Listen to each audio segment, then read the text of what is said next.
napaka-anointed ng message natin sa pamilya. Amen. Amen. Yung inyong naririnig po sa akin for the glory of God is just a glimpse of what I get from our spiritual parents. I'm telling you. Kaya nananalangin ako, maranasan nyo ang church on the rock. Hindi nyo alam hindi nyo palagigat sa aking sinasabi.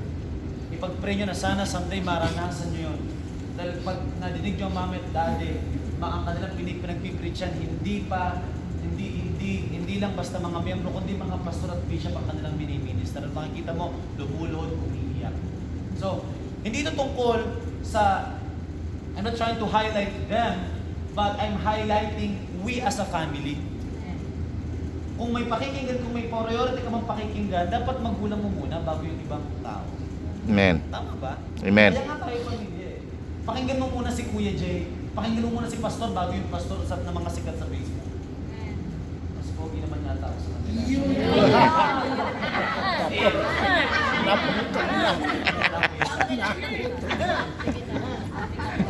Kita ka sa vlog.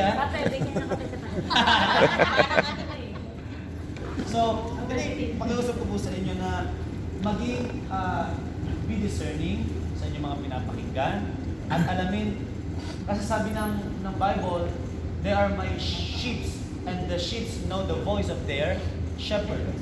So, kaya po ako, ang salitang pastor ay galing sa salitang shepherd, pastor. Amen? Amen. So, may priority pakikinggan, balikan mo na lang yung mga Sunday services natin. O balikan mo yung mga nating is impossible natin ng mami at daddy. Doon ka makinig. Kaya nga tayo, one heart, one mind, one voice, one message. Right? So, yun ang ating pakikinggan. So, yes, you can be encouraged sa mga sabi ko sa inyo. Wala naman, sige, pwede namang makadagdag sa iyong motivation, pero tandaan mo, motivation lang. Pag sinabing spiritual, ang mag-feed dapat na spiritual mo, pamilya mo lang. Wala na ibang gagas na message na maririnig ka para sa spirito mo, kundi nag-aalaga sa iyo.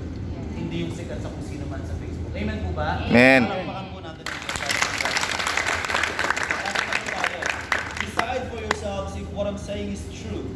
When we bless the cup of the Lord's table, aren't we sharing in the blood of Christ? And when we break the bread, sabi natin lahat, break the bread. Break the bread. And when we break the bread, aren't we sharing in the body of Christ? And though we are many, are we many? Amen. We all eat from one loaf of bread, showing that we are one body. Sabi ng 1 Corinthians 12:12, I want to end with this verse. Sabi dito, the human body has many parts, but the many parts make up one whole body. So it is with the body of Christ. Sabi ng Romans 12:5, so it is with Christ's body. We are many parts of one body and we all belong to each other. Sabihin mo sa katabi mo, we belong to each other. We belong to each other. We belong to this. Sabi ng Ephesians 4 verse 3, it says here, make every effort to keep yourselves united in the Spirit, binding yourselves together with peace. Mga minamahal kong kapatid, yes po, tayo pong lahat ay nasa iisang katawan ni Kristo. Amen. Hindi mo kakompetensya si pastor. Hindi mo kakompetensya yung kasama mo sa tamburin. Hindi mo kakompetensya yung kasama mo sa city keepers. Hindi mo kakompetensya yung kasama mo sa ministry. Tayo pong lahat ay nasa iisang katawan ni Kristo. Nagkataon lang po ng pastor, siya ang nasa ulo. Ayaw nila. Ayaw ko dapat. Pastor dapat ako yan. Ako dapat yan, pastor. Hindi po. Tayo po ay isang katawan. It doesn't make you less kung ikaw ang kamay. Amen. It doesn't make you less kung ikaw ang paa. Dahil kahit gaano kagaling ang ulo, kung walang paa nakikilos, walang kwenta. Yun ang sabi ko kay KL, ikaw ay pumunta dun sa Isla Verde at kailangan ako ulit sa rehearsal. Alam nyo, baka po bumabagyo po, malakas ang hindi po. Yes po, Pastor. Okay.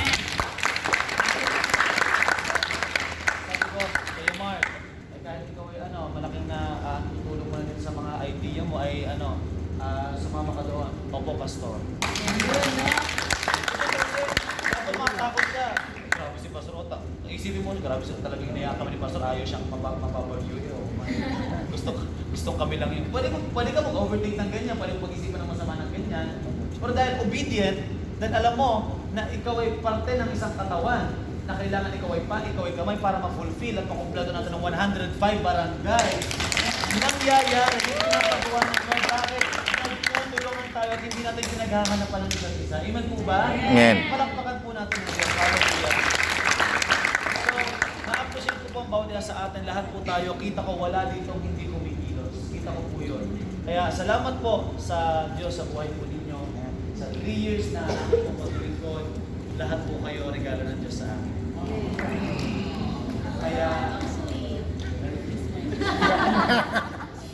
Kaya salamat po. Ay sana huwag po tayong iwanan. Matuto po tayo magkakasama, mag-grow po tayo na magkakasama. At ang sarap maglingkod kapag kayo po ang kasama. Hindi magiging ganito ang Staff Club Batangas City. Hindi magiging ganito ang Staff Club Batangas City kung hindi ka ganyan. Sabi mo sa katabi mo, buti na lang ganyan ka.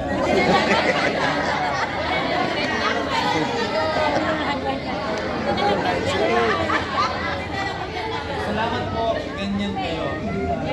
Pagtsagaan lang po natin ang isa't isa, amen? Pagtsagaan lang po natin ang isa't isa. Totoo, minsan, ako po, tinitiis ko talaga. Minsan, makakakulit na ninyo. Tinitiis ko po yun. Sana tiisin nyo rin ako. Yes po. Kung minsan, paulit-ulit na rin ang joke ko.